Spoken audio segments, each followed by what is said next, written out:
Welcome back along to the Carp Chronicles podcast, episode number 69. And it's been a while. I think I say that every episode, don't I? But it really has been a while.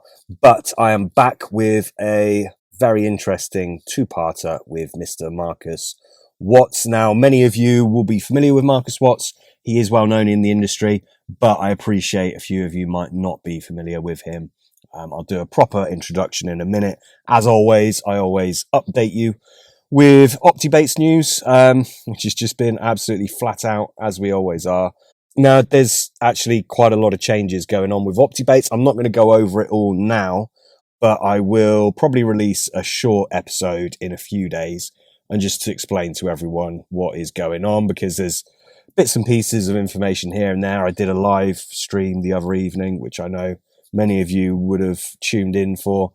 And I kind of let it slip that I was bringing out a boilie, our first ever boilie feed bait, which is obviously a huge deal for me, for the podcast, for Optib Baits. And I kind of let it slip. So I've had a lot of you messaging me about that. But yeah, it's true. It is going ahead. I'm not going to go on about it too much here at all. But if you head over to the website, optibbaits.com, you can read a little bit about it there and you can pre-order. Now, open for orders now. You can expect delivery kind of mid-August time. Yeah, as I said, I won't go into it now, but it is a special bait. Obviously, for me to bring a bait out, I want it to be something that's special, and this mix most definitely is. It's very unique, and I think you're all going to like it. This will be available ongoing, constantly. I don't want to bring a bait out and then for only it to be not available further down the line. So I've made sure that we can do that. So it will be permanently available to you. However, I would seriously suggest pre-ordering this first batch because I imagine it's going to sell out pretty damn quick. With that being said, I'll definitely be stocking up more very, very soon. So if you're interested in the first ever boilie that we have produced, head on over to optibbaits.com and you can find details there. I also have the new milk base mix, which is very exciting. The deluxe, think of this as very high levels of refined milks, which is, a very kind of old school vibe there, with a hefty dose, a really high level of hydrolyzed whey, which in my opinion is the absolute king of milk proteins. It's phenomenal stuff. It works very well with a few other things that obviously I use in that mix. And it's different from the hydro milk in as much as it's a more kind of traditional milk, fine particulate size. The hydro milk was very much based around, yes, refined milks, but also digestibility and coarseness and breakdown time, etc. The deluxe, the new milk, is more in line with a more traditional style of milk, but obviously with the addition of a lot of hydrolyzed whey. It's been catching a lot of fish already. Barbel anglers absolutely love it as well. And yeah, quite excited about that. And the other new product is the Lacto Prime, which is similar to the primer powder that I have out now, but all based around milk proteins. So a bit of a milk protein theme here. That stuff is very, very good dusted on boilies or used in PVA bags or added to particles. It can be a real game changer when you use it the right way. It's also very good for clouding the water as well. So yeah, as I said, the Lacto Prime and the new milk base mix, the deluxe, they are out on the website now, shipping out daily.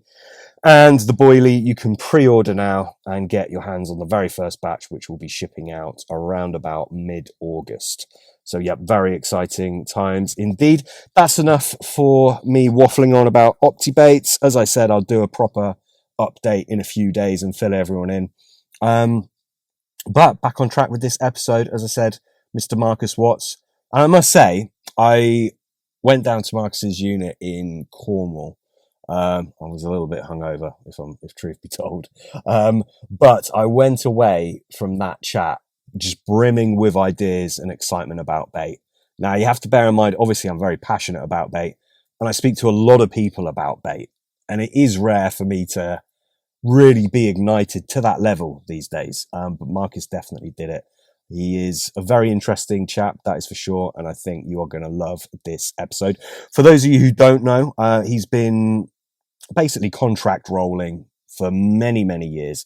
He's developed several famous mixes, and he's very well respected in the industry. He also has his own boilie range. So alongside rolling for some big companies, he has his own range, which is called Optib Baits.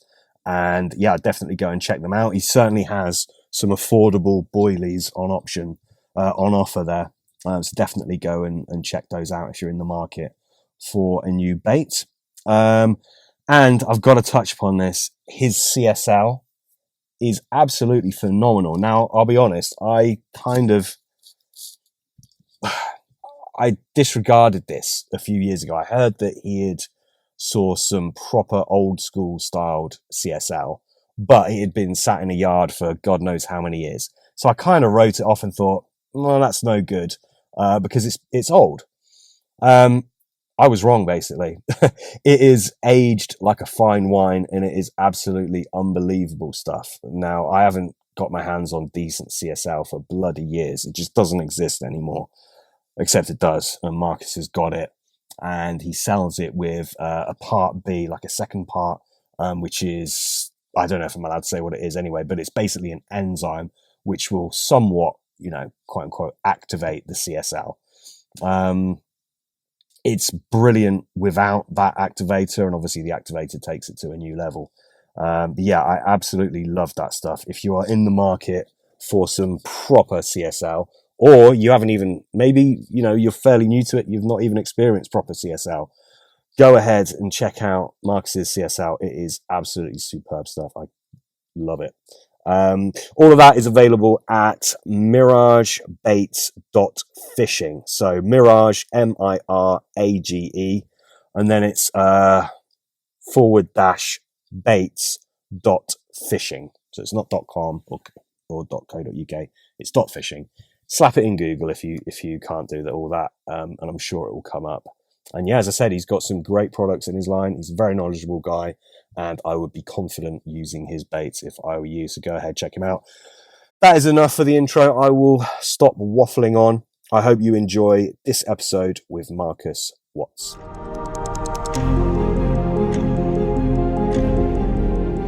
Obviously, you are well known as a contract roller. I think we contract manufacture. We design for companies to then rebrand as well. Right. Quite a lot of that. Yeah.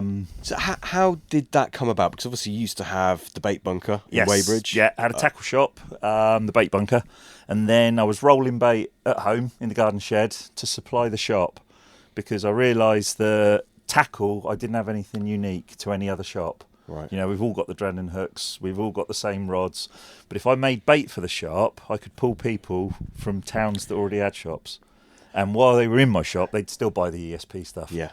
So that's how sort of the bait became busier than the shop, in effect. But were you into bait before that? Oh, yeah. I mean, going right back, the weirdest bit of all, I'd say, I rolled a boilie before I'd ever caught a carp. Really? That is true. I'd never landed a carp or hooked a carp before I made a boilie. So why? Because, I was a member of Redden District Angling Club, June the 16th, and I was fishing on the little lake at Farnham. Right. Big pit was behind me, and there was I was talking before the hair rig had been leaked, if you like, in the Angling Times, so 80s. And chap behind me, he had the matte black rods, he had buzzers, and he had a keep net out. And I've walked back on June the 16th morning and looked in this keep net, and there were 3 massive tench in there, maybe 5-6 pound. But back then, when you're 11 years old or 10 years old or whatever, yeah, they were big. Well, this guy was cursing that he hadn't caught a carp, and he wound in because I just decided to sit behind him. So I stopped fishing in the little lake with maggots on the float, and I sat behind him, just kept quiet and watched. So I saw him recast, and I saw a yellow boilie on a hair rig hanging off the hook on a bit of line. So then I started asking him loads of questions, like that annoying kid. And unbelievably, he wound another rod in, and a carp followed it. And we saw this common in Farnham Flint, followed it all the way to and then shot off down the margin. And I was like, blimey, this is all a bit weird. So he threw me this, I think it was a little Drennan green bait box, popped the lid off, and there were banana boilies in it that he'd rolled. Literally 2 handfuls of boilies. So that was June. Went to my grand's in Winchester for the summer holidays. Went through her cupboard and I crushed up a packet of digestives and banana milkshake, Nesquik. Mixed it with eggs, tried to cook them, and they went all soggy, but they held together. And I remember drying them along the top of her fence in the garden. So we dried these boilies. I had a fly rod there because it was Winchester on the itching. So I had a fly rod with a fixed spool, with a hair rig, with a split shot pinched on. Wow. And I flicked out this boilie into the Winchester Angling Club lakes. Hooked 3 carp that day, landed 2. And they were the first carp I ever landed. Wow. About 4.5, £5 a piece. Monsters. On banana boilies made with biscuit crumbs. Do you know what? As first mixes go, that's quite sophisticated. Mine was just bad. semolina. Yeah. Well, I didn't even know about those sorts of ingredients then. No. Literally was, what can I make a powder out of? And What year would that have been? we're talking, I reckon it's 1980. Wow. 81 at the latest. Right. But I think it's about 1980. Yeah. And that was it. So I was 45 odd years ago. Yeah. Yeah. Crikey. Yeah, 11. It's 45 years ago. First boilie rolled, first carp caught. Amazing. Yeah, so that would have been June 16th at Reading. Saw this hair rig. And then schools break up July, I guess, August for summer holidays. And that's when I caught them. That was when you caught them. Amazing. And then after that, it was just, bait making, getting right into bait making. Yeah. And lots of experimenting. Didn't buy many boilies. I mean, Richworth's came out shortly after. Used to have them as a treat now and again. But no, it was always like experimenting and the flavour boom. At one point, I think in the early days, you had a boom where anything would get a run if the fish hadn't had the hair rig. Because it showed me that, thinking about it now, retrospective, they sample nearly everything. They suck it in, they blow it out. They eat some. They might sort of browse on stuff, or they'll feed and properly eat. Yeah. But back then on a hair rig, when it went in the mouth, it hooked them in the lip. Yeah. So they hadn't got wary, they weren't lipping it or sucking from a distance, they just ate it and got hooked. Yeah. But quite soon after, there was this thing where if you stuck with Semo and Sawyer and stuff like that, you had to keep changing flavours. And I think people, even then, were probably guilty of using too much flavour because everyone wants it to smell nice. Of course, yeah. And you think, oh yeah, that smells fantastic, that must be good. Yeah. Now, let's leap 45 years forward. I think too much flavour holds people back. Yeah. I think the fish now are not at a saturation level, but they've got a tolerance and then they've got an instinct. And I really think that safer baits, if you like, to a fish, probably got a lot less smell. Either they've washed out naturally, but you can catch fish quickly if it's not stinking to high heaven now. Absolutely. I think that also stems on to what we were saying before we were recording about baits blowing. Yes. I think you got your flavour level too high. Yeah. You might well catch well for a while. Definitely, but that's what the problem. And as you rightly said, in my opinion, you're right anyway, good baits do not blow. No. Good ingredients that they want to eat, they'll keep eating. They might get wary of a situation, but they'll still eat it. Yeah. Sometimes you might need a little bit more refinement on the rig to actually hook them. But also, I find the more they eat, the easier they are to catch. You know, that's not something I'd ever say to sell bait, but they drop their guard. And the best way to learn that is if you just get them going on floaters, but don't cast out. You know, it begins with a swirl, and then they'll take the odd random one. And if you carry on going for an hour or two, they end up with their back out the water, their mouth out the water, and they just hoover. And now, they're not feeding any differently, in my opinion, on the top than they are on the bottom. Yeah. The only difference on the top is you can see when they've eaten nearly all of it and you put some more in. Yeah. And then you keep it going in, and then all caution goes out the wind and they get stupid then if the food that they're eating is good enough. So a chum mixer is obviously good enough because they will eat it repeatedly. Yeah. It's not over-flavoured. It's got an excellent sort of meat juice type overspray, but it's subtle enough to keep them wanting more of it. But if you take that visual thing of watching fish, like I say, they'll feed in the same way on the bottom if you can create a similar sort of feeding pattern. Where they're wary, then they gradually they drop their guard, and that is when I think a fish that's on your bedder bait will get caught if you have a decent bed of bait, other fish come in while one's feeding, you might end up with 2 or 3 feeding. So then competitiveness kicks in. And so there's an element on beds of bait where the confidence gets you takes. But then I think a lot of people probably haven't put in enough bait in that area to reach that level. So there's constant wary fish coming in, picking a few up. And I'm sure then the fish that gives you a run quite often is a single hook bait, where it's the first one. It's a bit wary, rigs are good, hooks are sharp. And that bait might have been in and out of the mouth of 3 or 4 fish. Yeah. You know, we've all watched the underwater stuff now where they blow it out again and again, or even half hook themselves and it falls out. Yeah. You know, I find those really interesting to watch the behaviour of the fish as well. Yeah, I completely agree. It's a massive eye-opener, isn't it? I mean, I guess the logistics of filming underwater, they are kind of tied to certain kind of baiting patterns and things like that, whereas I would like to see it more true to how I fish, and obviously I mean the extreme obviously is, I mean Ali's, they're great. Using the diver to put it down and pat your rig down and that's nice, it's interesting. It's it's an incredible accurate sort of unachievable way of fishing. The last ones I watched, I found them more interesting because we have seen it all before now. We've seen hundreds of hours of carp coming in out of the gloom and eating. But I'm really watching now and learning from what the fish are ignoring when they come into the swim. And there's a lot can be learned. I think I don't know if they blanked for 4 days on the first one in the new episode. They struggle. But I'm watching these fish and they're not actually eating the whole boilies that are there. They're picking up the bits and they're picking up the pellets and the little crumb bits. And obviously these are, I mean, I imagine they're filmed on a day ticket, which sees a lot of pressure. Oh, yeah, they're on waters that people can get on. I think it's finales and that are on Grenville, but it still sees a lot of pressure, even though it's an exclusive syndicate. People who pay that sort of money, they're going to be serious anglers. So any water, I wouldn't put it down if he's on a private water, if it's a modern high-end syndicate. So do you think they're taking these smaller bits because they're pressured fish, that's what's safe to them? I think it's more natural to them as well. There aren't many food items in most carp lakes as big as a boilie. No. It's lots of microscopic bits.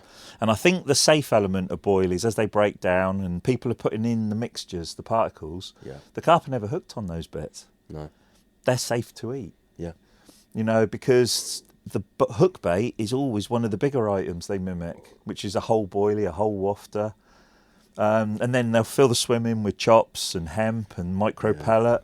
Now, the carp can hoover those up all day long and never, ever be hooked because no one fishes for them with the items that are safest in the swim. So I don't personally mix too many different things when I'm fishing. I don't have that. The other day I did hemp and maples. Hadn't fished with particles for ages. We had a social, like a men's mental health weekend at Milemead. And so I thought, not many people cook their own particles these days. And the old days of maple peas was you either have them old and milky or steaming still. So I literally boiled a couple of scoops of maples before I left. And then what I did, I grabbed some of the ester boilies, the ester blend, and I threw them in the water, the cooking water, before I left there. So by the time I got there, they'd totally rehydrated. They were all nice mushy. They'd soaked up the hemp and maple juice. And fish were on 2 hours in, and on a lake where normally I wait longer than 2 hours, first fish is away. As well as that, the boilies are primed to start the attraction, aren't they? They're leaking out as well. They're not just a dry bait, which is then starting to work. You've turned up to the lake with something sort of safe. I do wash out baits as such, but not the idea of washing out the flavour. They're mistermed, really. People say, "Oh, washed out," and then I've been asked to make washed out baits before, and I've said to people, "Oh, so you want no flavour?" "Oh, no, we want full flavour levels. We want them to look washed out." I was like, well, you're defeating the object there. If it's going to be washed out, your minimum flavour, but the key thing is the palatability comes from the softness. Yeah. So I will, at times, grab a bucket of pond water, or if I'm one lake I was serious on in the last few years, I'd take a bucket of lake water home. Yeah. And then I would sort of drop my boilies in the night before, day before. Yeah. I was turning up then with bait that once you got it in the lake, if you put it in quietly, that bait in effect had been in the lake a day already. Yeah, exactly. It had taken on whatever smells come from the water's course, and it had lost whatever leaches out. But the most important thing, they were like firm paste balls then.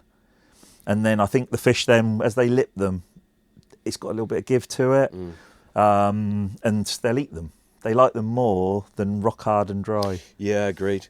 So we're sat in your factory here. You've got a lot of different boilies.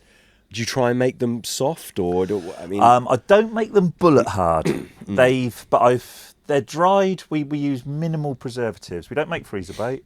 Right. Oh, I didn't know that. No, we don't do freezer bait. We've got too many bits and bobs here that the whole factory would have to be a walk-in freezer nearly. But we've turned shelf life in round to just stopping it going mouldy basically for 3 to 6 months for our own range. Right. Because I like to make everything within the range at once a month. Gotcha. So we do smallish batches. We'll do 100 kilo powder mixes of our own baits. Yeah.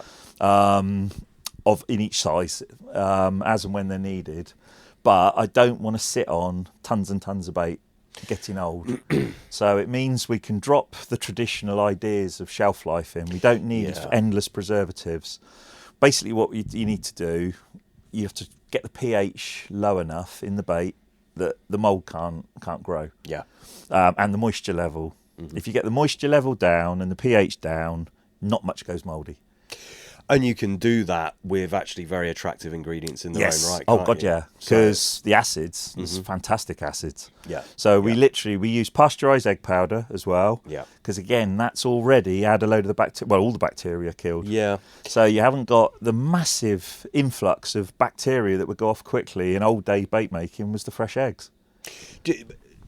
Which is obviously a necessity, isn't it? But that bacteria from the eggs in the bait, do you believe that can actually be an advantage? No, not from the eggs. Not the sort of bacteria that makes an egg go off and go sort of sulfuric. Yeah. There are bacterias, definitely, that help the bait, but there's beneficial, like in people's gut health, there's beneficial and there's non-beneficial bad bacteria. Yeah. So there are bits and bobs you sat very close to, which are beneficial bacteria that I grow here.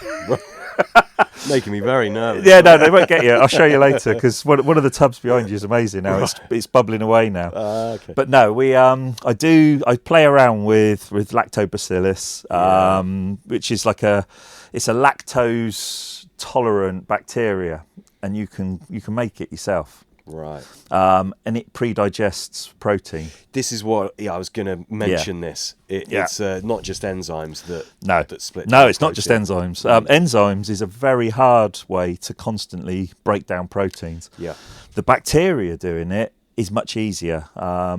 What's the heat sensitivity like on the bacteria you're using? What we do at the moment, if we produce the bacteria in a proofing oven. That's held at 28 degrees, 28 to 34 to grow it. Okay. Then you feed the culture and you can keep it alive for a year or more. You can probably keep it going like a sourdough. You keep topping it up, keeping it going forever. Then if you really, really want to do it properly, you make the paste with the bacteria, which is in the flavour barrels, but you don't cook it. You roll it and just leave it for a while. It's sat in the trays. Right. So the bacteria are working on the uncooked bait internally and externally, but the outside dries a bit. It gets a crust on it. And how long would you leave that for? Overnight. Overnight? Yeah, 12 hours. Right. 12, 18 hours. So that's the internal part of it. So our rolling pattern, if you like, when we're making sort of, I won't say proper baits because we make proper baits for other people, but when we make really, really good baits, which go out under it's a brand name, Mirage, it's not a company. So the company's Future Baits, that's what we always trade as. That's what's on the unit. But we We had an agreement in the old days, taking a divergence, but I'll come back to bacteria, where I knew the people I was contract rolling for would prefer it if I wasn't on the same shelves as them, as Future Baits. Yeah. Because you can't have both. No. And we ended up with really good machines and really good efficiency. So I could make more bait than I could sell under my own name.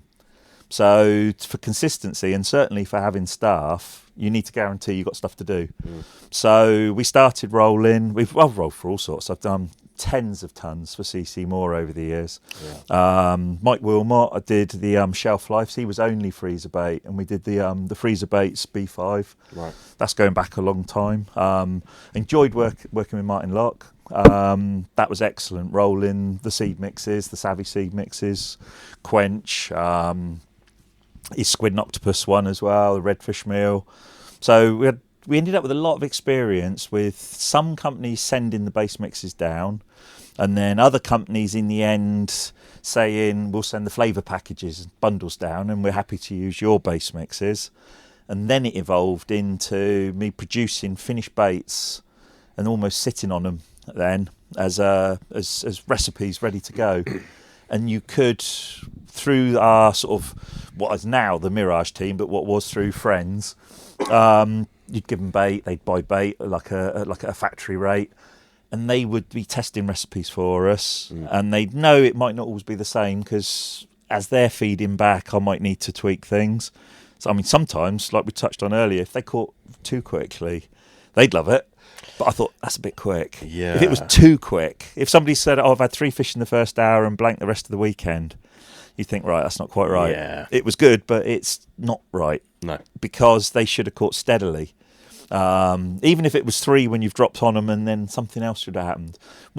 If it's only one feedback like that, you just sit on it and watch. But when a few people have literally had the first rod rip off before the bivvy's up, but then not had another bite for the weekend, you know, too strong, basically, too much flavour. Yeah, and again, back to the blowing. Yeah, so literally it was palatability. Right. And if that happened, I'd say the bait then that was out there needed to soften and wash out, and the fish would have probably cleared it up, you know, the day after they wound in and had to go home and back to work. Yeah.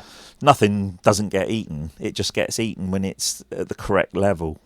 You can't have too little, too lower flavour level. You cannot have too low a level. No. But you can easily have too high.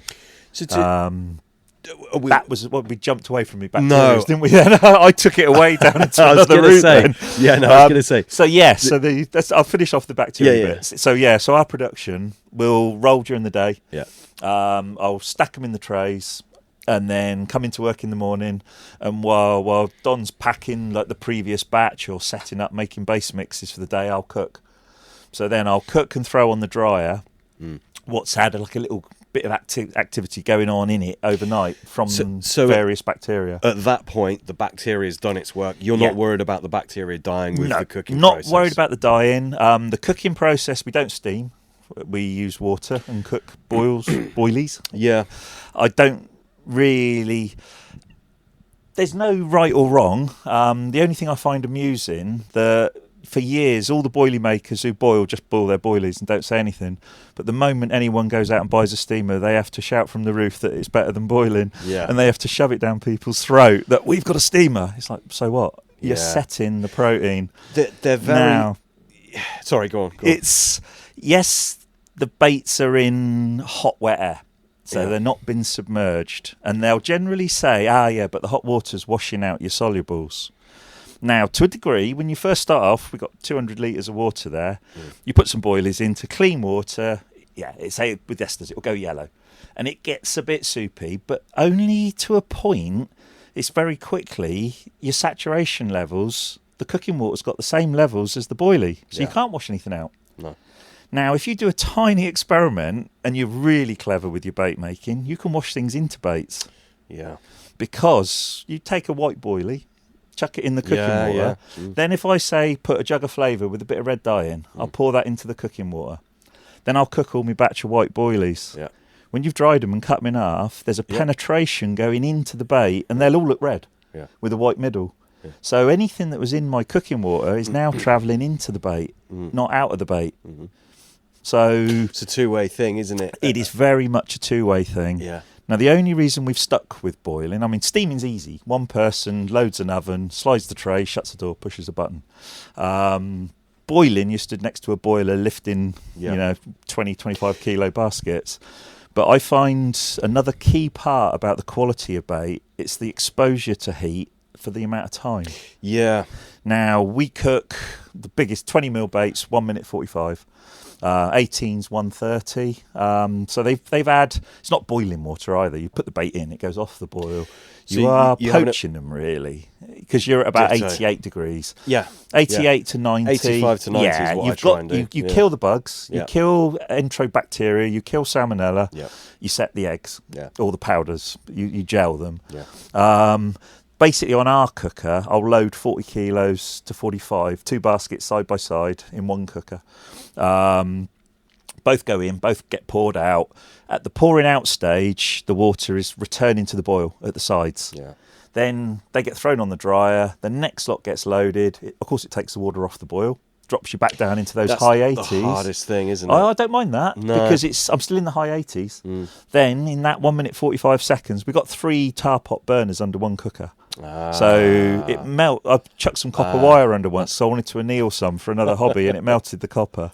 Right. So underneath the cooker was 1100 degrees plus.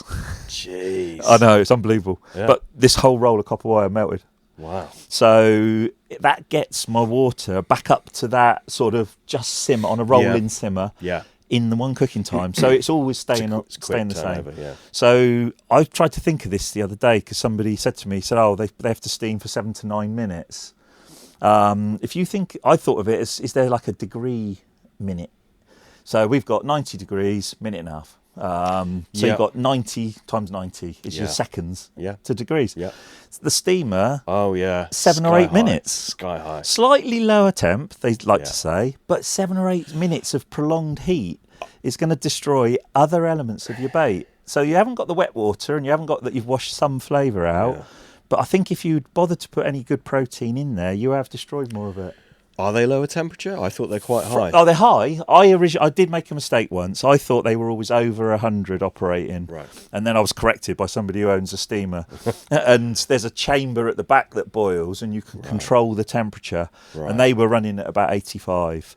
So they have to be that high to kill the bugs. Yeah. But they also are in there for 5 to 7 times longer. Yeah. So there's a heat exposure to these baits. I'd just say it's easier because they don't come out as wet. So they don't need as much energy and expense then to dry them out again. You know, we make baits sopping wet because we cooked them, and then you have to spend the next night drying them. Yeah. So there's a lot of processes involved which aren't that efficient. You know, you start with something that wouldn't go mouldy. You make it wet to set it, and then you've got to dry it out again so it doesn't go mouldy. Yeah. So your preservatives. Yes. So are you using a preservative? Yes, we do. Yeah, you do. We use a stabilizer. Use glycol. Right. It basically. It is a preservative. Some companies will use it and say they don't use preservatives. They'll say we use stabilizers, but a stabilizer is a preservative. Yeah. Even if you've preserved something like a sausage for 3 days and it still goes off, it's preserved.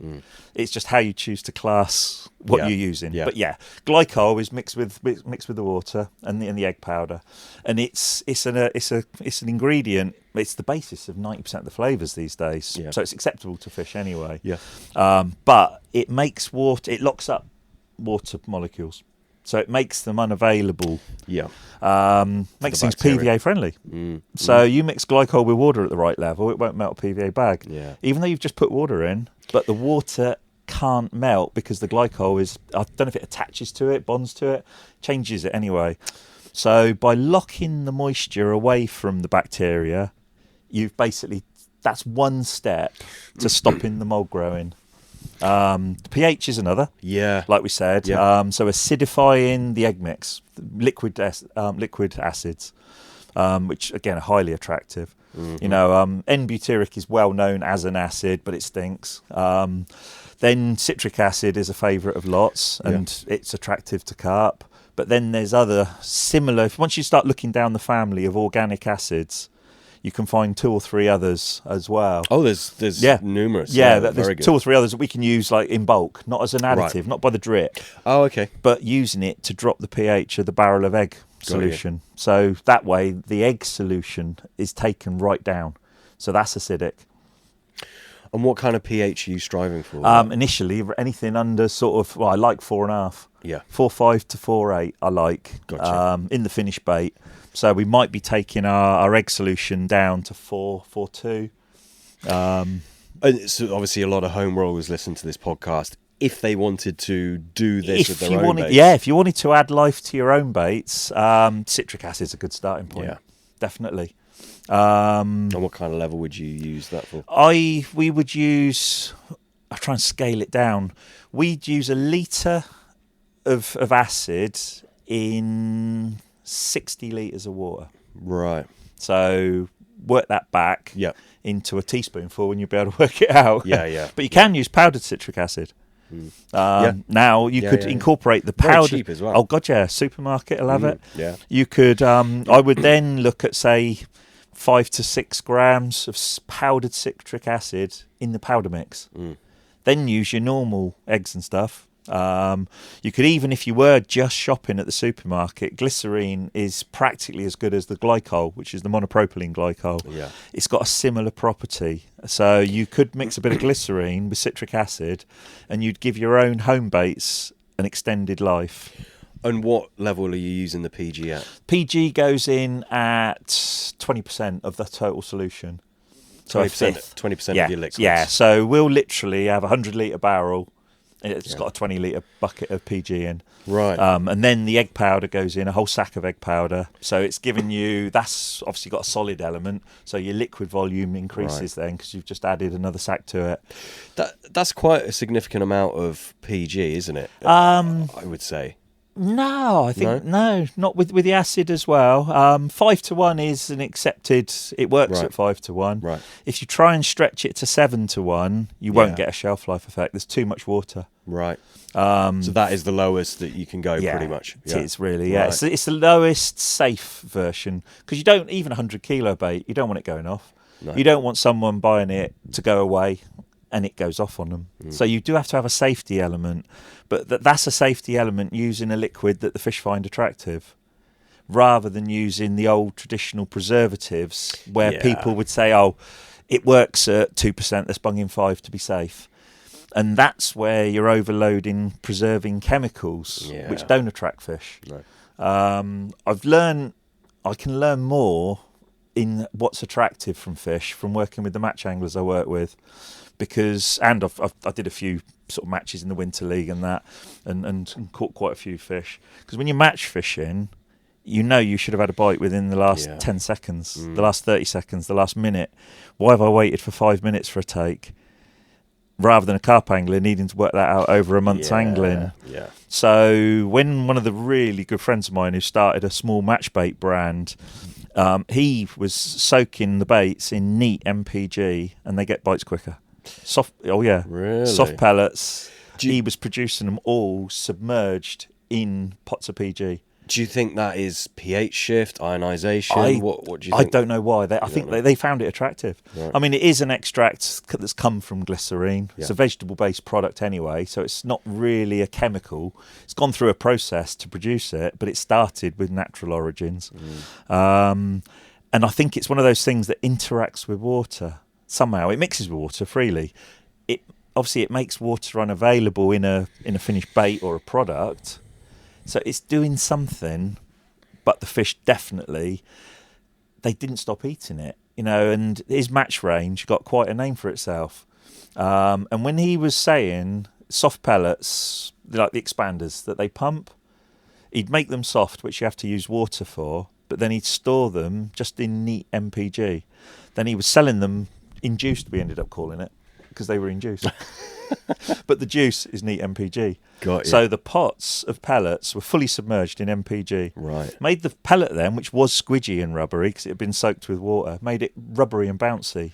So you had a hookable pellet, but all of the liquid in it was just glycol. And then he started doing sweet corn in it as well. We do that similar. We take frozen corn and it works better. So there is something about the PG that they definitely don't mind it, but it seems to attract them to the hook baits. I believe it's quite high in pH, quite high pH, isn't it? I think it's about 10. Right, yes, yeah, it would be, yeah. Yeah. Yeah. So I mean, there'll be a pH shift there. I mean, fish Yeah, are attracted definitely to pH shifts, or it piques their curiosity. Yeah. So a fish that's swimming in its, I mean, obviously the pH can vary marginally in a lake and day and night. Oh gosh, yeah. But if there's something out there that shifts the pH, It's interesting. they'll investigate it. And Yeah. if then there's other signals that then are given a food Yeah. signal, then not only have you attracted them, stopped them in their tracks, if you like, but you've got them feeding. But yeah, I don't know the property of it, but I know I've got no qualms using it in any baits at any level. Yeah. Have you, obviously now you get your bait on the acidic side of things. In the past, have you ever gone down the rabbit hole of matching or changing your pH of your bait to suit a certain lake or anything like that? Only in the old days of falling into the science of it all. Yeah. But back then, there was, I think it was Frank with his pop-ups, he was a little bit going out at the time when they were new, that this one's 4, this one's 5. Well, the flavours are, but once it dawned on you that the egg was the biggest buffer of pH, wet eggs, that you couldn't actually change the pH that much when you used real eggs. Very difficult. Yeah. Very, very yeah, difficult. you would have to put so much flavour or so much acid in. Yeah. I tried it. Actually, I mean, we're going back a long time, 20 years. First experiments with butyric acid, I was like, right, let's squirt that in the egg. It set the egg. Yeah. Oh, yeah. Yeah, you get all the egg whites start setting in strands. Yeah. So then you think, well, my butyric's not mixed in now because it's got locked into these lumps. Yeah. So you physically couldn't make an extremely acidic bait like that using egg. Yeah. So we don't get it so much because of the egg powder, because the dry powders can be in the dry powder mix. Yeah. They're not put in contact with the acidic water and MPG. So you've got much easier to control that. And then the volume with the egg powder, that volume's gone into your base mix, in effect. Then they come together. And there's a lessening by then, but I don't think you don't get that violent sort of buffering from dried, pasteurised egg powder. It just becomes it's a key protein ingredient, really, in the mix. Yeah. That then gels it and sets it. Turning baits. Oh, obviously you can't do it with the bait that you currently sell, but what are your thoughts around that? A lot of people do like doing it. You can turn all ours because they haven't got any preservative in. Ah. I like mine going all sticky. Yeah. Now, chemical preservatives would stop bacteria growing. If we have taken an alternative route where you've made the bacteria's there, it's on these baits now, but it can't grow. So we're not getting visible mould yet because the pH is down at the start. It was pasteurised, but the key part to it, to grow in mould on the surface of a boilie, is the moisture levels. Yeah. Now, we run the dryer overnight. They're dry to a point where they don't go off. If you want to make any of those baits go off, make them wet again. Yeah. Now, if I don't dry a batch, scoop some off the dryer straight away because I want to go fishing, they're still steaming. They're lovely. I'll go fishing with them, bung the lid on, might come back to that bucket, a few weeks later in the garage, starting to turn. Yeah. But nice mould, the white stuff, the white powdery stuff. Yeah, you don't want the green. No, you don't want blue and green and No. a horrible smell that makes you think you've just sort of filled your lungs up with something nasty. Yeah. But the white stuff that people say, my bait's going mouldy, it's not really a mould, it's a yeast growth. And now when you look at the salamis, proper ones, they're white on the outside where they're hung and dried. Camembert, And brie. if you taste that, I it's love amazing. that. Yeah. But camembert and brie, they're white on the outside. Yeah. It's the same growth. Now nobody moans about it on them. So that's down to there's something edible is the item, and there's a moisture level and a temperature maybe that it can grow on. So the quick way, I like mine a bit gooey. I like to bring those bacteria back. We put them in the bait.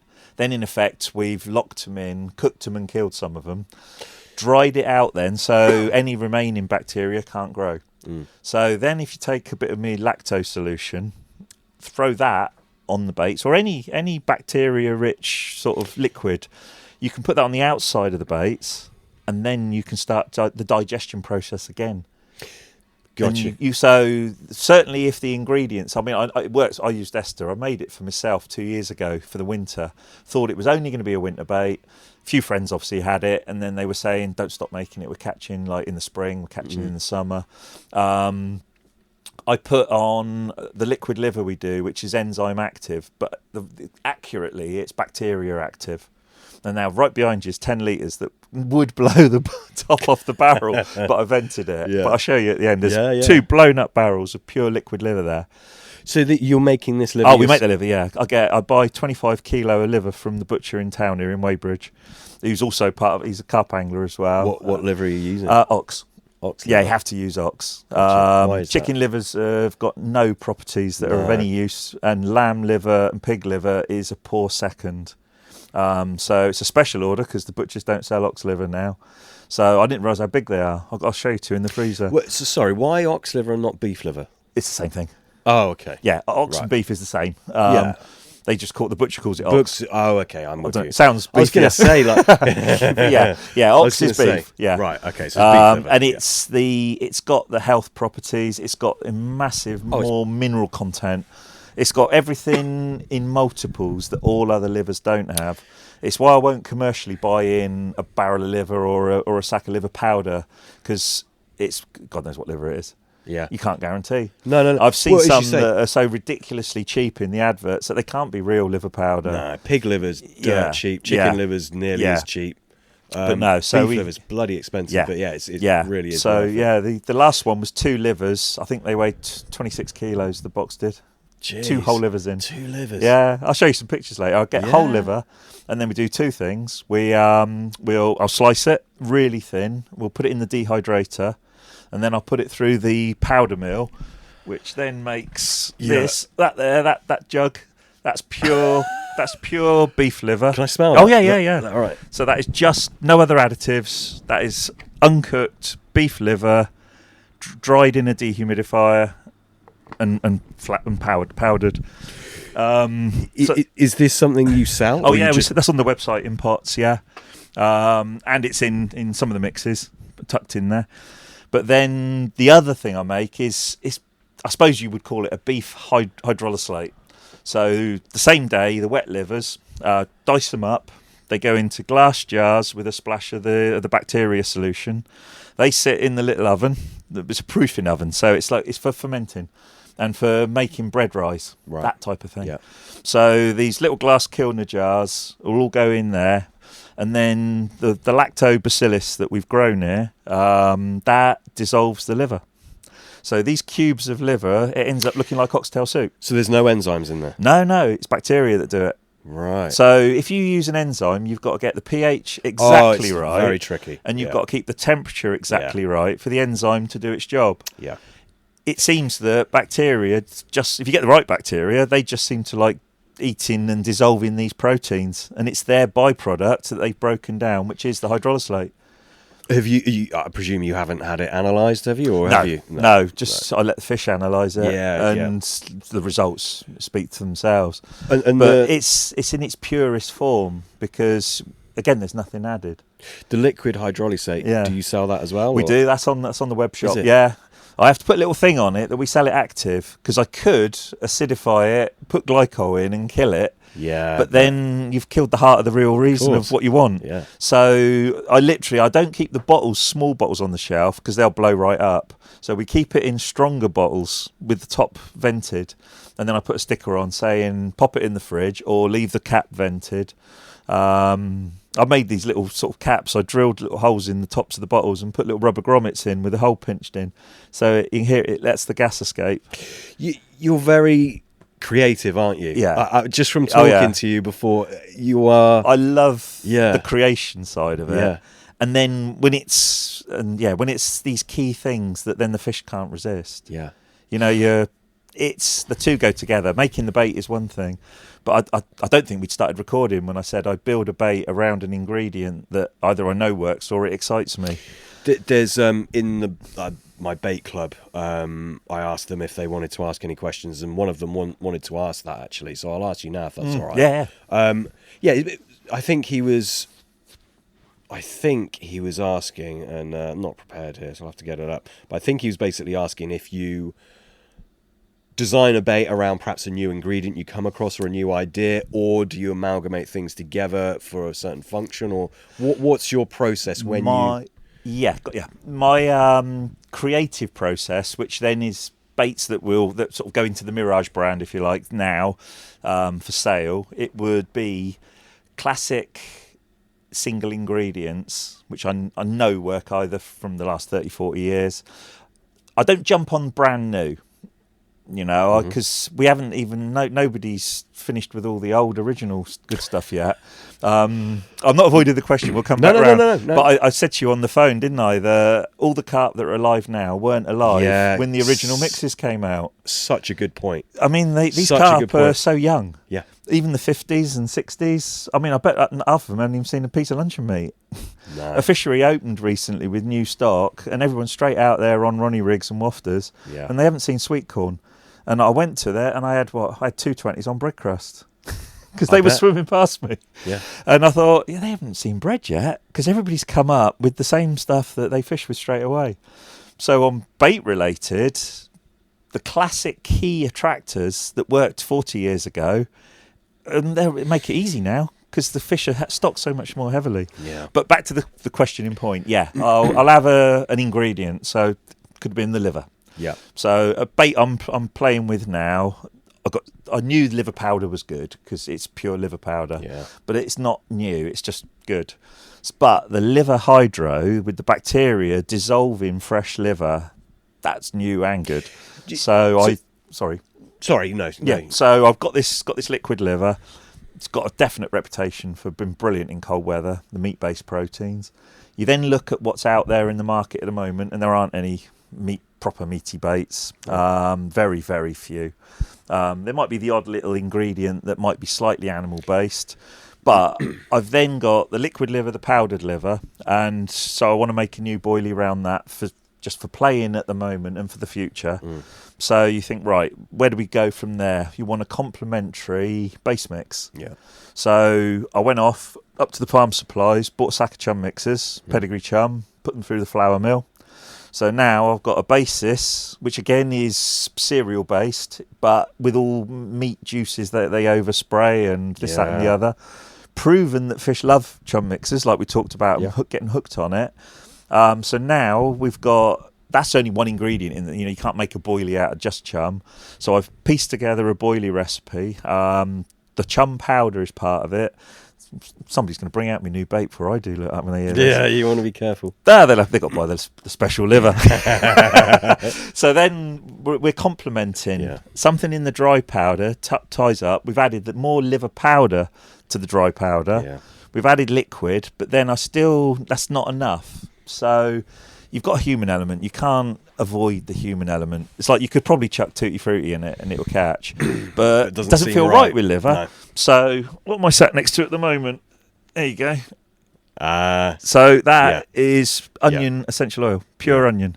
Which is very good. Which is very, very good. Smelly. Very smelly. Quite hard to get hold of in England again at the moment. Yeah. So that's my sort of spare rod mix at the moment. Nobody else has had that yet. So that's all the livers going on with onion oil, which to me, liver and onion, it's classic, isn't it? It's brilliant. Yeah. But it's a classic for a reason. When people wanted to eat it, they obviously felt good eating the two together. Yeah.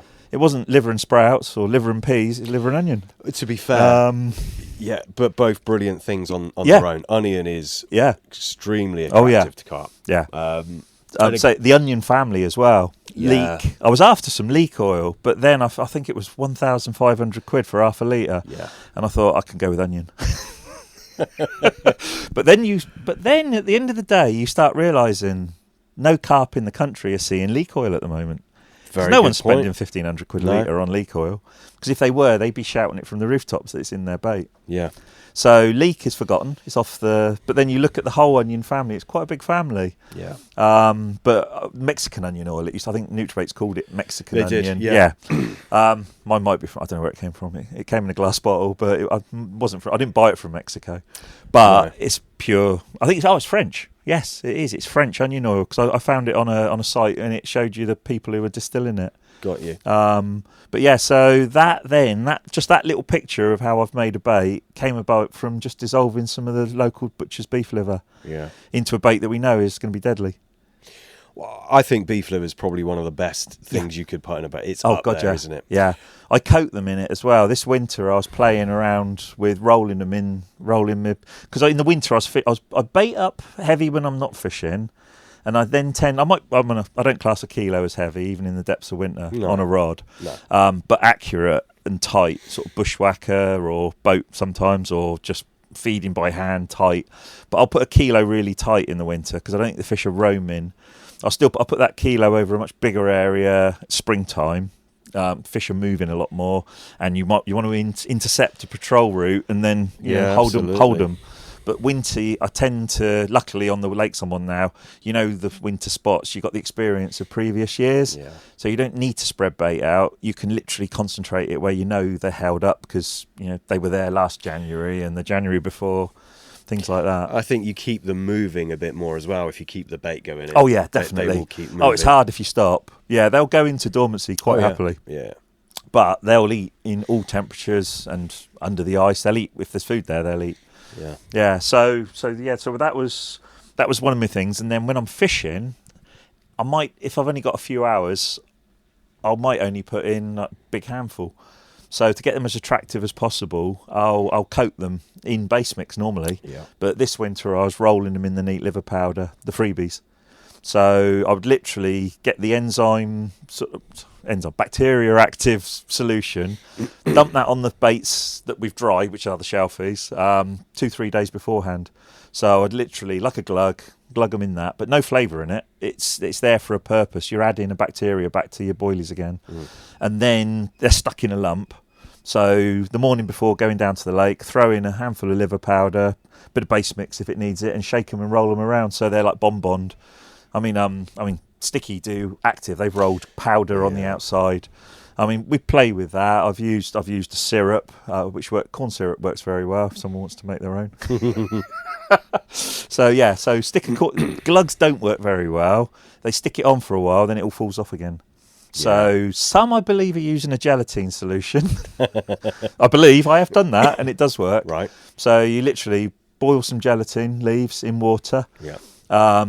Put your boilies, dunk them in it with a sieve or something, coat so they're wet, roll them in the powder. When they go cold, the gelatin gels, and it's stuck the powder on. If you can build that up, you can do it 2 or 3 times, and just at home you can do that in a bucket.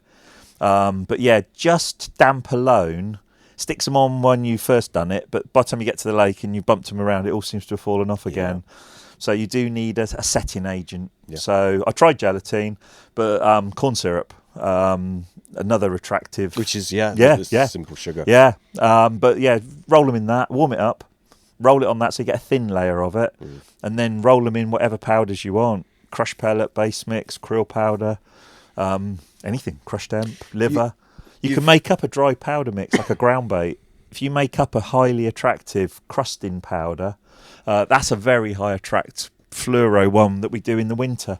We sell dusted pop-ups, but we sell the dust separate so people can dust their own. Right. So there's a pot of dust and pot of whatever pop-ups. With a dye in the dust? I've added a dye to the dust because we do 2 or 3 different ones. That's got a tiny little bit of yellow dye in it because it goes with the banana pop-up. Because people like this, sometimes they like it's all got a look and smell like they expect it to. They want pineapple to be yellow. They want banana to be yellow.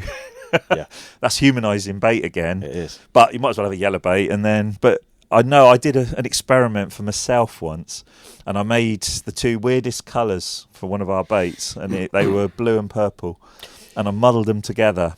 Wonderberry, which was mulberry with pear and tutti. So lovely winter bait, but I made them blue and purple and mixed them in the bag, so you got blue ones and purple ones. And it was an experiment in humans and customers as well, because I knew the fish ate them, because we were using them in the winter, and half the time it was dark when you got the runs. The first day out, I went to the Upper Tamar reservoir up in near Bude.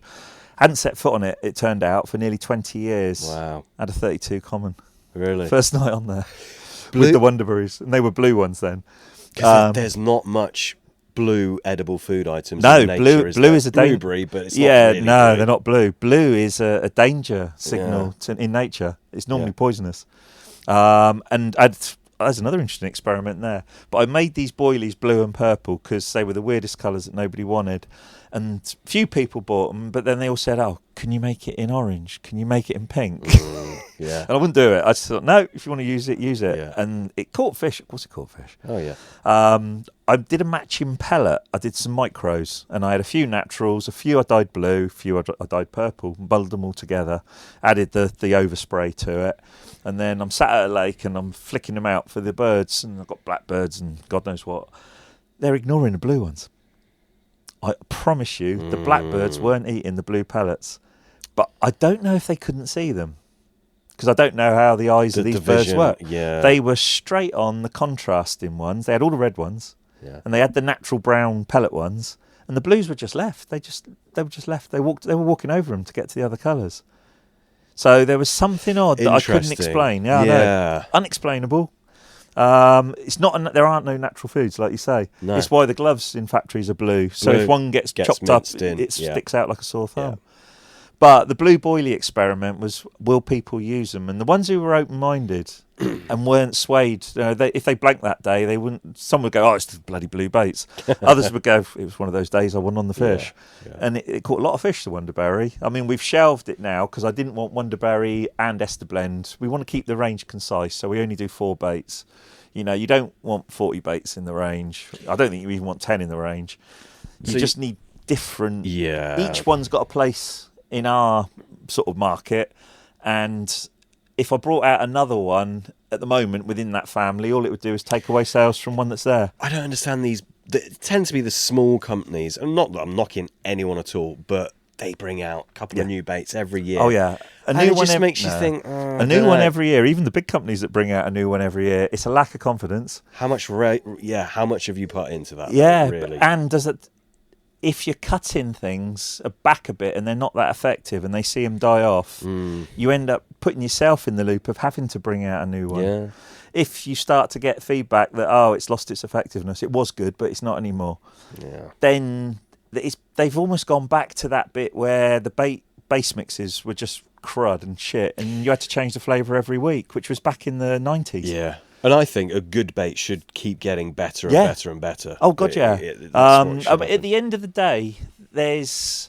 Yeah, the thing that can probably do in a bait these days is if it gets so popular that everyone then is on it. That's still not a bad thing when the bait's right, but some people can muck it up. They'll go, right, I'll put a whole bottle of glug on. I'll use the neat spray. I'll boost the hell out of the hook baits. So you could then get this sort of misconception that if we're all on the same bait, but if mine smells more, I'll catch more, whereas you won't. You'll probably catch less. But you can, I think, then saturate a venue, or you can have a temporary blow-in, if you like. Yeah. The fish, they haven't stopped eating it because it's doing them harm, but they are just getting sort of fed up with the same thing at differing qualities. But lots of our lads, and they love mixing two together as well. We've had a local club water with some good fish in, and the reservoir specials, the old recipe that sort of goes back to the 90s. We used to send it to Terry Hearn and everybody before it all became very famous. But that recipe caught every fish in the local club lake, and the biggest one 3 times out of 4 captures. Yeah, it's still catching for people now, but the human nature is the lads go, the big one might want something a bit different because she's been caught 3 times on that. But they know that the fish accept that bait. It's been going into that lake for years. Yeah. So the human nature is they're going, right, we'll mix the resis with the Ester Blend or the resis with the king crab. Yeah. Then they've got something new that hasn't been as pressured on the lake, mixed in with what's familiar. Yeah. Now that can be That can good. work, Oh yeah. God, yeah. Yeah. I mean, the more now, especially when we watch the underwaters and that, and you watch how fish browse, and they don't always eat the whole boilie. They're eating the different bits that they've not been caught on ever, that are never presented to them. You know, they eat the pellets, they suck up the crumbs, the crushed bits. They're feeding hard on that. Yeah. But they seem really odd. I haven't seen one on a film underwater yet going from whole boilie to whole boilie to whole boilie, No. one after another. And then No. getting hooked. I haven't seen that. No. I've seen the whole boilies flying out the way when they spook, and they might mouth one on the move, but they stop and grub around on the smaller items, which I think are more natural to them. But also, I think they feel safer quicker because there hasn't been a getting hooked experience associated with sieving the fine bits. There's one very brave rig. Best books I've read in years. Tom Banks's Set of Three. Yeah. The best books. Proper books. I rate them. I keep reading them constantly. I've not read. I've got them. I've not read. You've got to read them. Yeah. You've got to read them. Yeah. I'll tell you something off air as well about a certain rig in there. But he's got a very brave way of fishing in probably book 2. Where there's not... It's just bare hook, is it? It's literally... it's a balanced hook. Yeah. And it's on a specific lake. He did it on Yateley first, so it might be crossing 2 books. But yeah, very tight bait pattern, just with a hook in it. I have thought about it, but I've never had the. No, I haven't. I'd love to, and I will do. It'll become the spare rod. Yeah. But basically, he's using it's micro items, hemp, I think, lots of little tiny bits, and he must have watched what I watch on these films where they're comfortable, they're mouthing properly and eating the bits, they're hoovering them in, and when they're doing that, you know that little stones are going in, little bits of twig, they take the lot when they're hoovering. Yeah. So they don't worry about non-food items going in the mouth. They either come out through the gills or they blow them out. So it's very, very valid that a hook, as long as it's on something supple, it's probably not going to go in on a bit of fluorocarbon stiff link. But if you can make that, I think he balances them. I think they're literally probably little bits of cork or foam.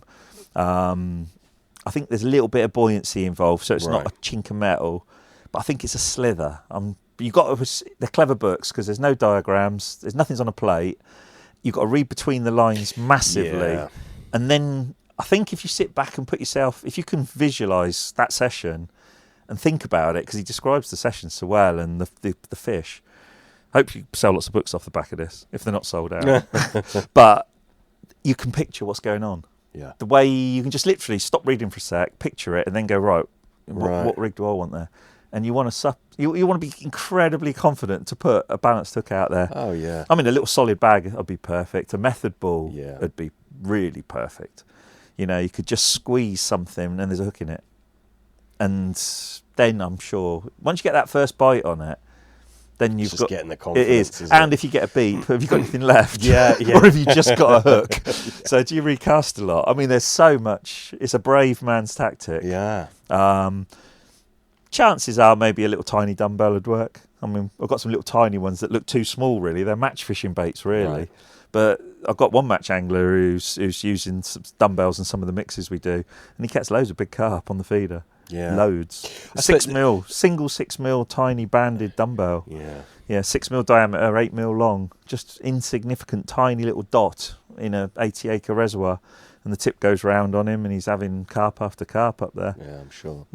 So they'll have everything when they're hoovering, and that method sort of style of little piles of ground bait. Even when you wound in, there's a little pile. And there's lots and lots of those little piles then of crumb and stuff. And if you're spodding, let's bring it back to carp fishing, so it's realistic. But piles of bait boat piles. You know, if people are using bits, they're not catapulting it out, because you can't.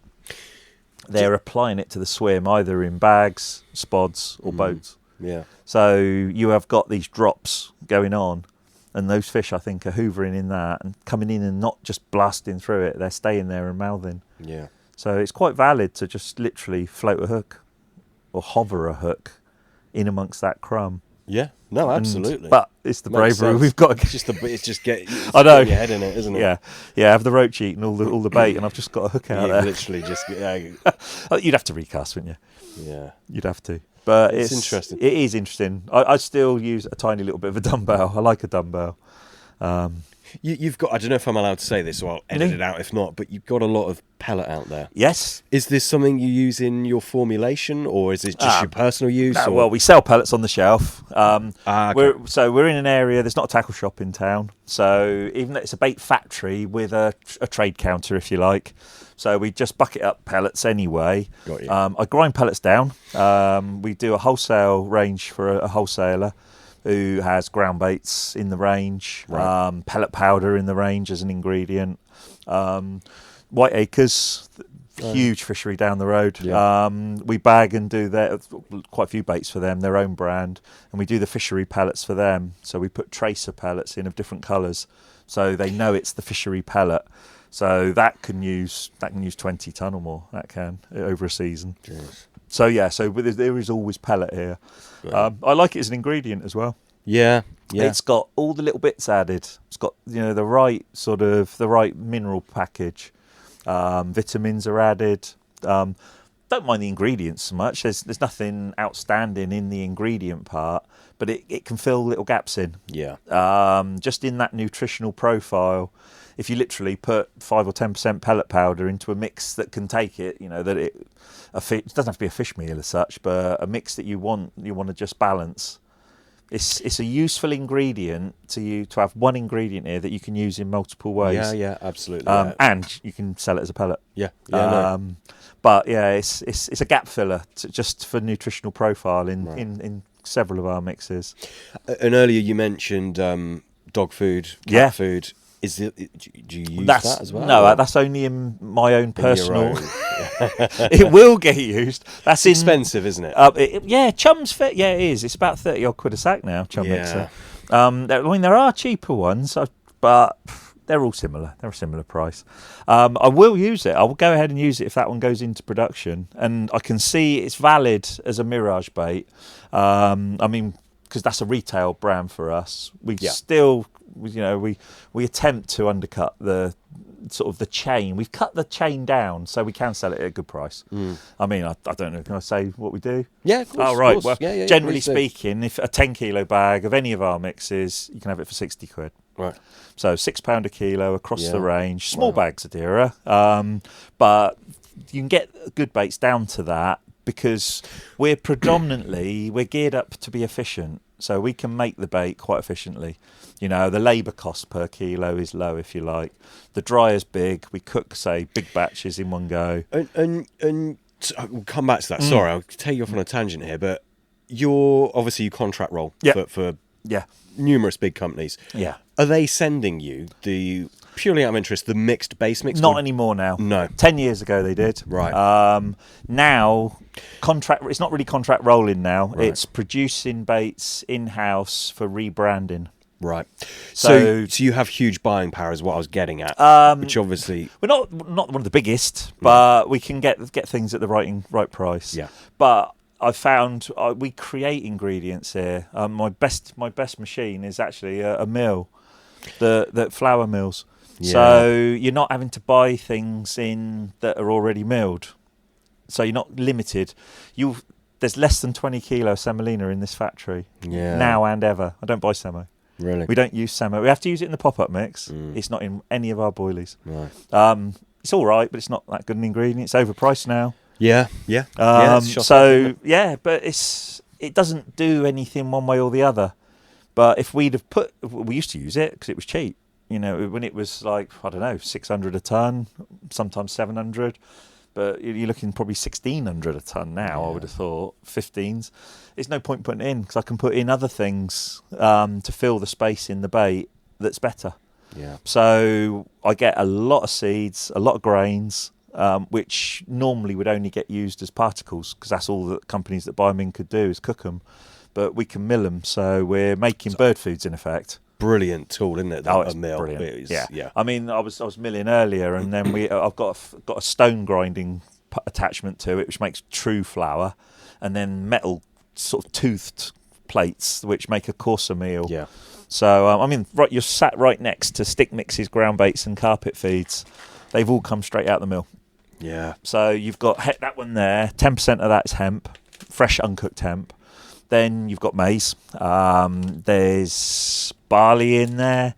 basically we've made like a bread-free CLO ground bait Right. meal of bird food. Yeah. That's the easiest way to describe it. Do you soak an oil into it or anything like that? Or? Those have got those have matched the boilies. Right. So the stick mixes have got the flavour packages in.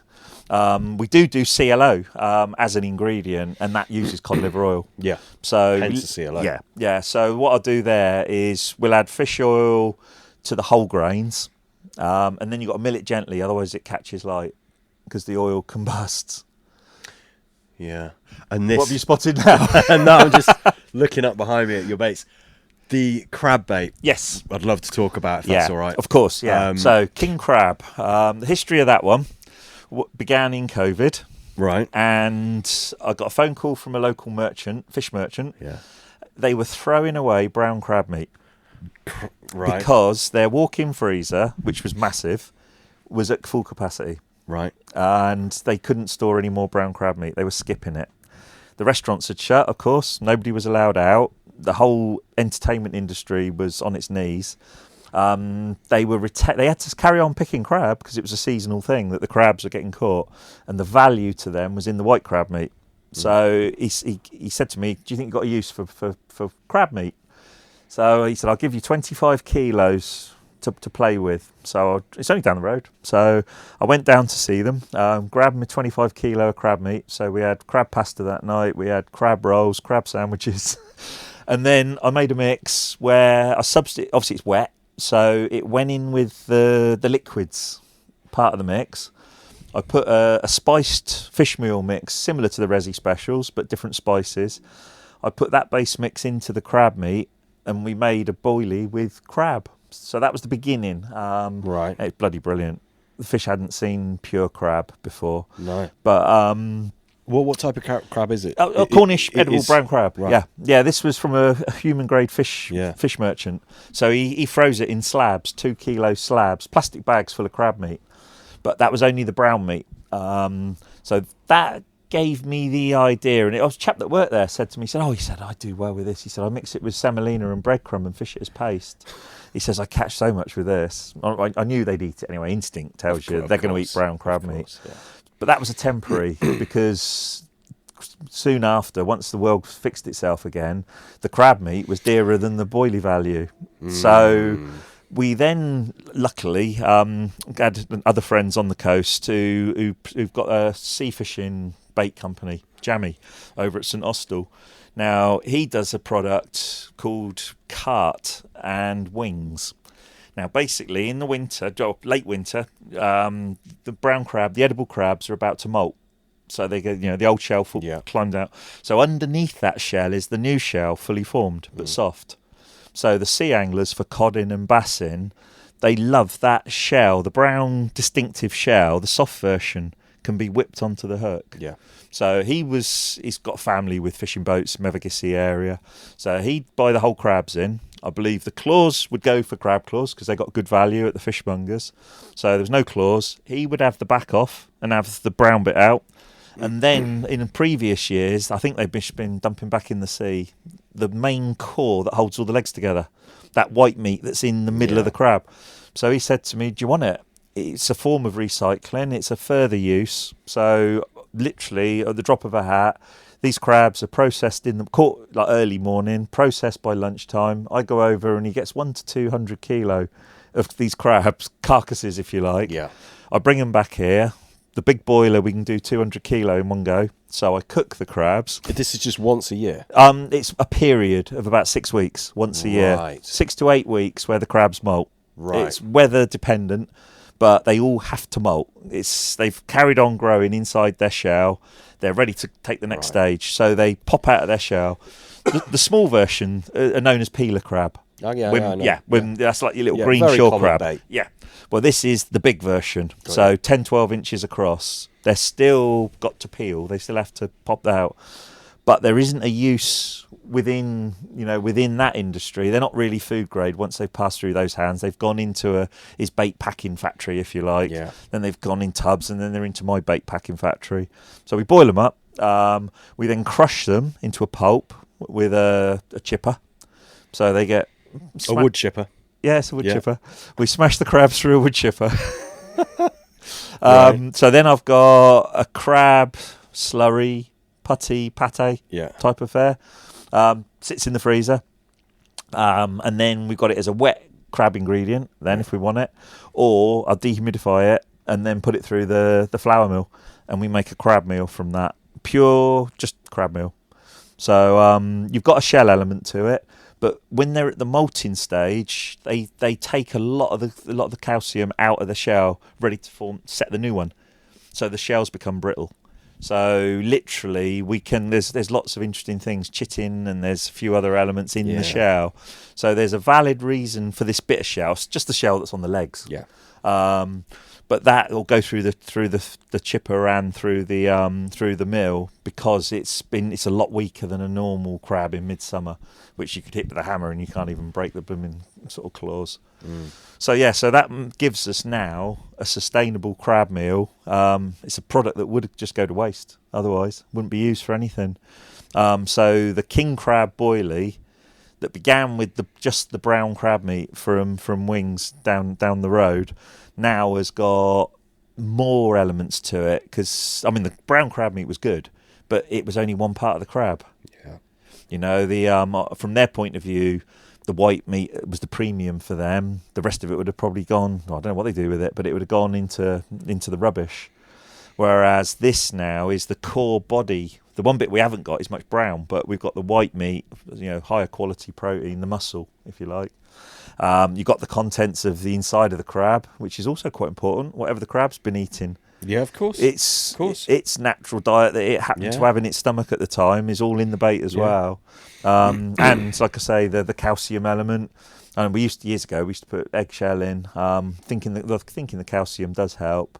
I don't think it was that. With hindsight now, I don't think the shell was of any use to the carp because it's not in them long enough. No, I don't think that. So it comes out looking like shell. Yeah. The one thing it does do is it then slowly breaks down in the fisheries and helps with the hardness of the water. Yeah.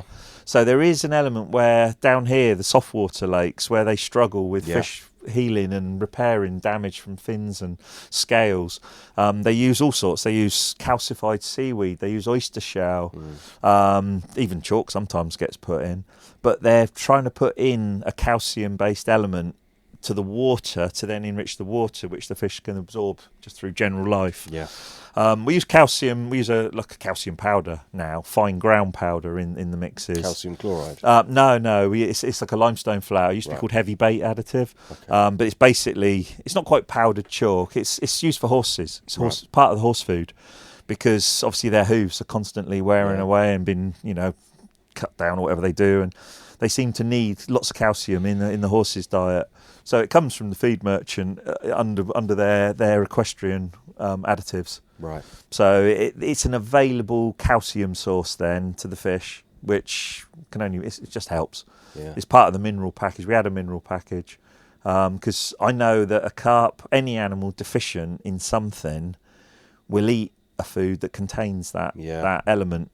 Not even because it tastes nice, because it'll fulfill something that's lacking in their diet. Yeah. So if you can find like anemic fish that are longing for something in some new lake or a not very rich lake, you've only got to use the one element that's missing and they'll all eat it. You're onto a winner. Yeah, they'll eat it by instinct. They'll eat it because they have to eat it. Their body will say, you need iron. There's a big source over there. They can sense it. Yeah. They'll eat it. It starts to replenish what they're lacking. Do you think they can actually sense it out, or do you just think when they do happen to eat it, it kind of feels good to them in a weird way? I got a feeling if they're deficient, their instinct will make them eat it and find it. Because when you see other animals in other things, they'll go on migrations for certain foods. Yeah. They will go to certain places at certain times of the year for certain foods. And I'm sure that is an inbuilt instinct that goes back way, way beyond us thinking about how to catch carp. Yeah. I'm sure they're masters of their own environment. And it's seasonal as well. It's not a year-round deficiency. After spawning, an awful lot is out of a fish that it's got to replenish. There can be other breaking dormancy. And if they have been truly dormant and sitting around on the mud, You know, there are times where they're easier to catch. We all know this. We fish for those few weeks each time now, and it is where they almost have to eat, Yeah. rather than browse. So I think it's probably impossible to tell which carp are lacking in something. Yeah.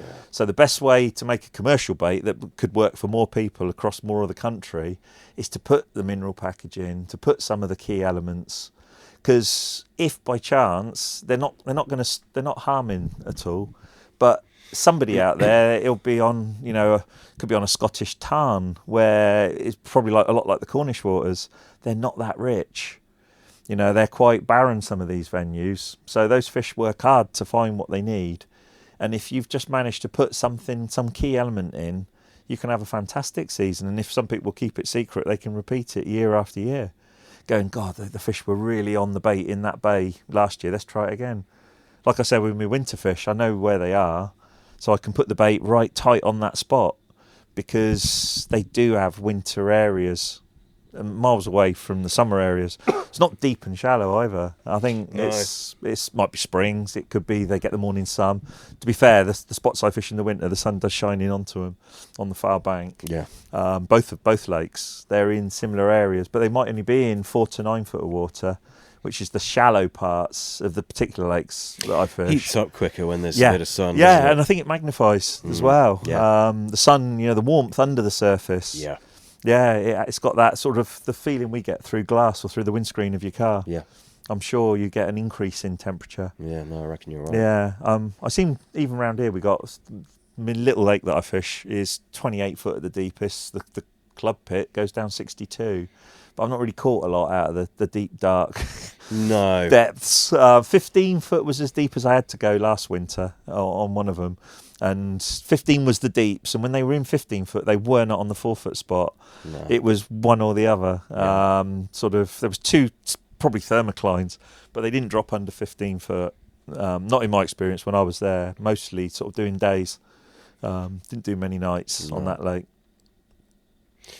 Yeah, interesting. So you mentioned earlier about £6 a kilo, isn't it? Yeah. If you're buying... Yes, so we do all the baits in 10 kilo. Yeah. So we do single kilos like 850. Yeah. There's 5 kilos, but then at £10, £6 these days, you can have a good bait for that. But what we've done, obviously, we can make it efficiently. So we haven't got any Samo or anything in it.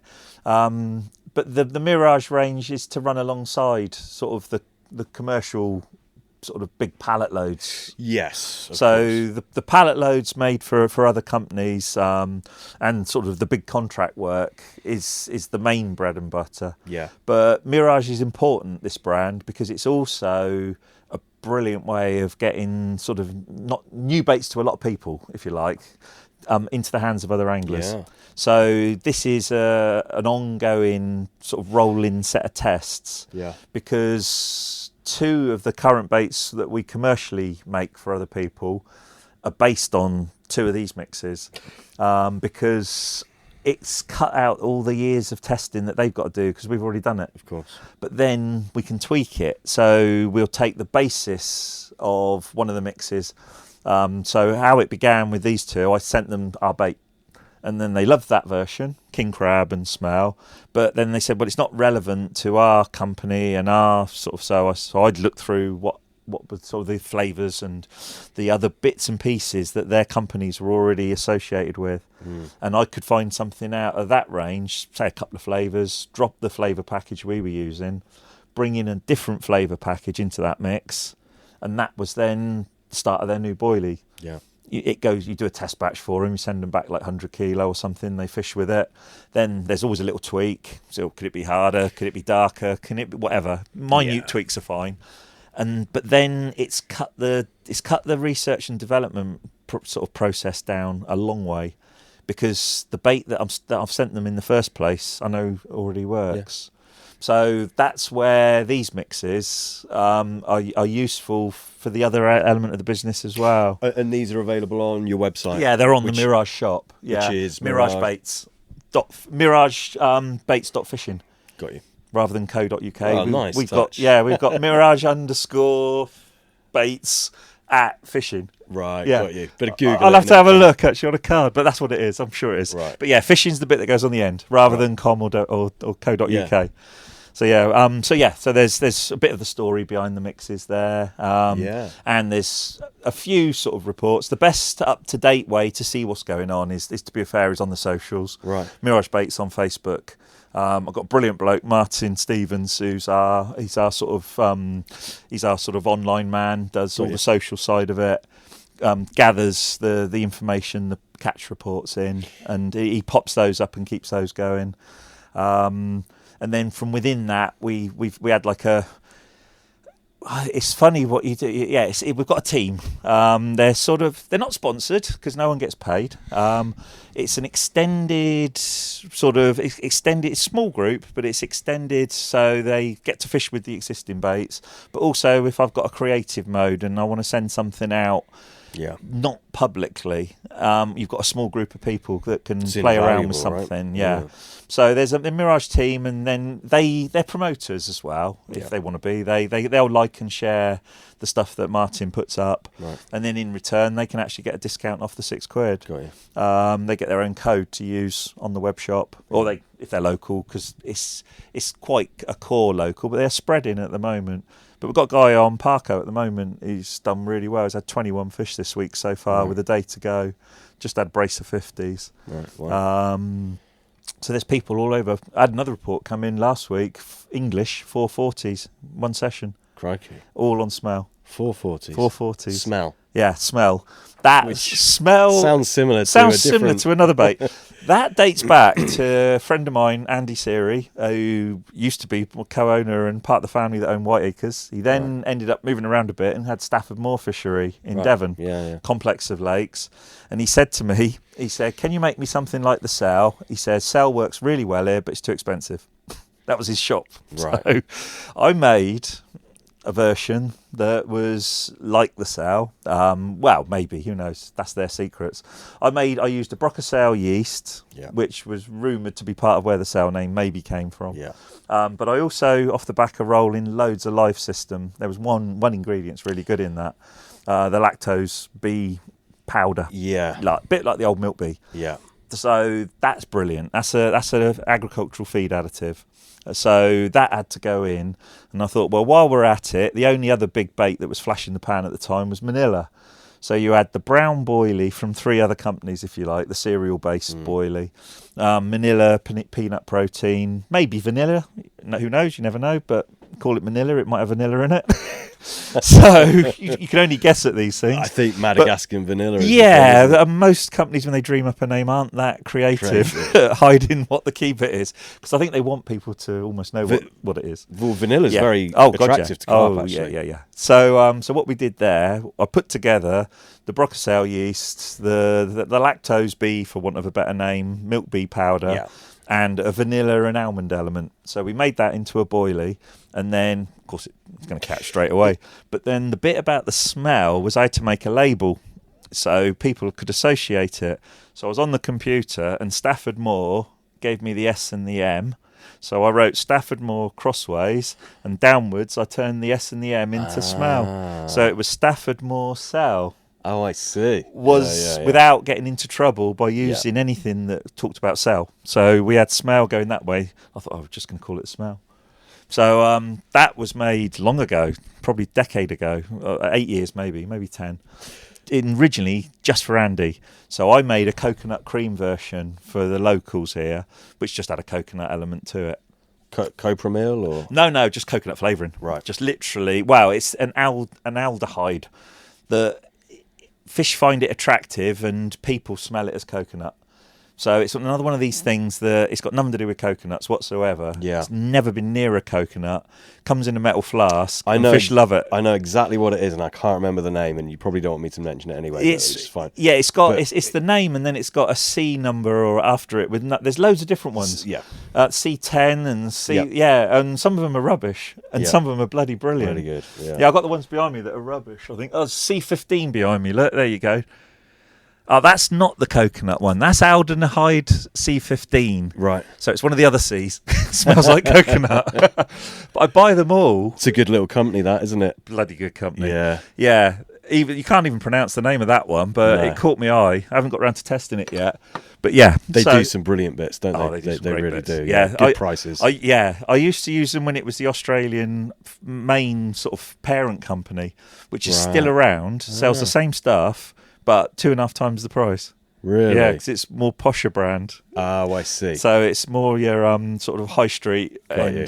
But yeah, those are good. Very good. But yeah, there's again, it was an element that fish found attractive. The coconut meant nothing to do with it really, because fish don't know that coconuts are nice. No. But yeah, so that went into that smell. So yeah, we just stuck with the name Smell, and then Andy has sold the lakes on, and they've changed hands loads. So we just brought that in as one of our range, so that we've got that sweet, creamy, nutty bait, if you like. Yeah. There's a nut meal in there, which again we make from a very specific nut. Oh, you mill it yourself? Yeah, because we got the mill. Interesting. Oh yes, Yeah. not your run of the mill nut.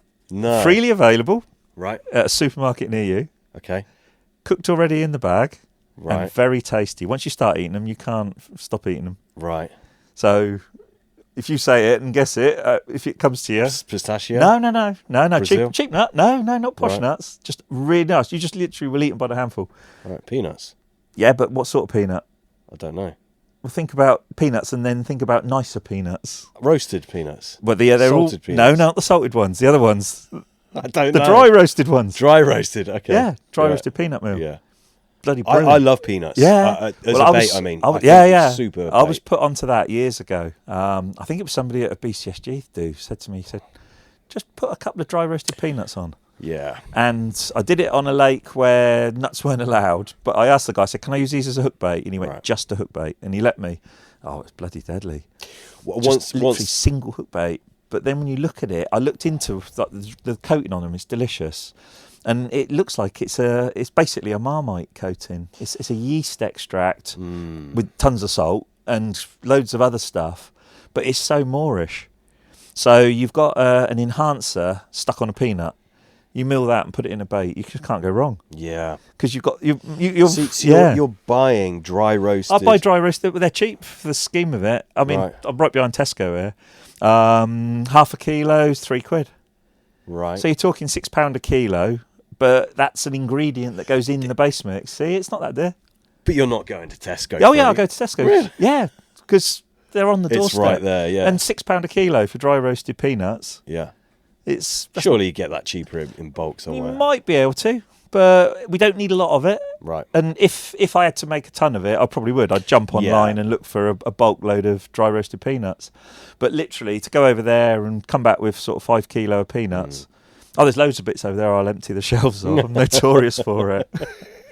Took 45 kilo of sweet corn out the freezer last week. Did you? Yeah. Jeez. No, peanuts, brilliant. Yeah. Like, once they get on peanuts as well. I mean, there was it's bad good. press years Yeah. ago about aflatoxins and mould on bird peanuts. Led to a lot of peanuts getting banned. But I think there was this period where when the new bait came out back then, everybody jumped on it to the exclusion of all else.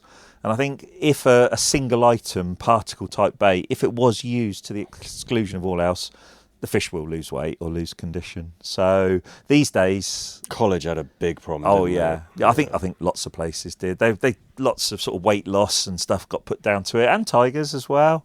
You know, they can't live year in year out, No. month in month out on a nut. They can't live on one particle really.